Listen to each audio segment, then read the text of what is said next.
Shalom, je suis Kayla Sprague, bienvenue au point de prière de All Israel News.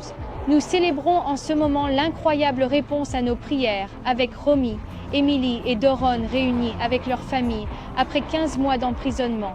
C'est un rappel fort de la fidélité de Dieu et de sa miséricorde, et cela a ravivé l'urgence et l'espoir à travers Israël. Alors que nous nous réjouissons de ce miracle, nous prions aussi pour les 94 otages encore retenus et pour les semaines à venir, incertaines, dans le cadre de l'accord de libération des otages. Jérémie 29:11 nous dit « Je connais les projets que j'ai pour vous, dit l'Éternel, projets de paix et non de malheur, pour vous assurer un avenir plein d'espérance. » Nous prions cela pour les 3 filles réunies avec leurs proches, pour la protection d'Israël. Et nous prions cela pour l'avenir d'Israël. Des centaines de terroristes palestiniens doivent également être libérés conformément à l'accord actuel.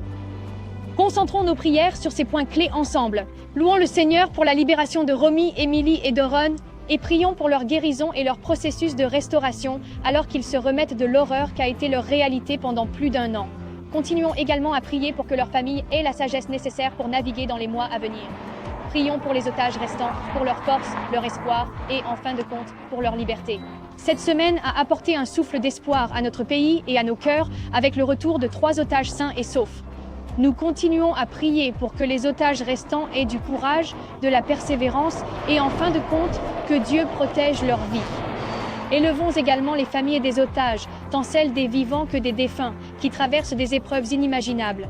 Continuons à prier le Dieu de la paix et du réconfort pour qu'il accompagne ces familles dans l'incertitude, la douleur et l'attente. Intercédons également pour que les dirigeants et les négociateurs d'Israël agissent avec sagesse, discernement et dans la crainte de Dieu lorsqu'ils prennent des décisions qui auront un impact sur Israël aujourd'hui et sur l'avenir de notre nation. Demandons que le cessez-le-feu tienne et que 3 à 4 otages soient libérés dimanche, conformément à l'accord en cours. En fin de compte, prions pour que les plans de Dieu s'accomplissent et que sa volonté soit réalisée sur terre comme au ciel.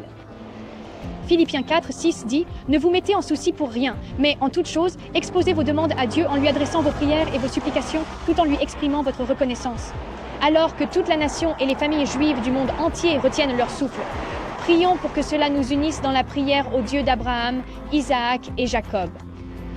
Alors, pour qui priez-vous ? Nous savons qu'il pourrait y avoir des femmes et des enfants libérés ce week-end, et personnellement, je prie pour la famille Bibas. Dites-nous pour qui vous priez dans les commentaires ci-dessous, afin que nous puissions unir nos prières. Seigneur, aie pitié et libère les captifs. Merci de prier avec nous et de vous joindre à nous pour tous les points de prière de All Israel. Abonnez-vous à notre chaîne et visitez-nous à allisrael.com pour plus de mises à jour. Que le Dieu d'Israël vous bénisse et vous garde. Shabbat Shalom de Jérusalem.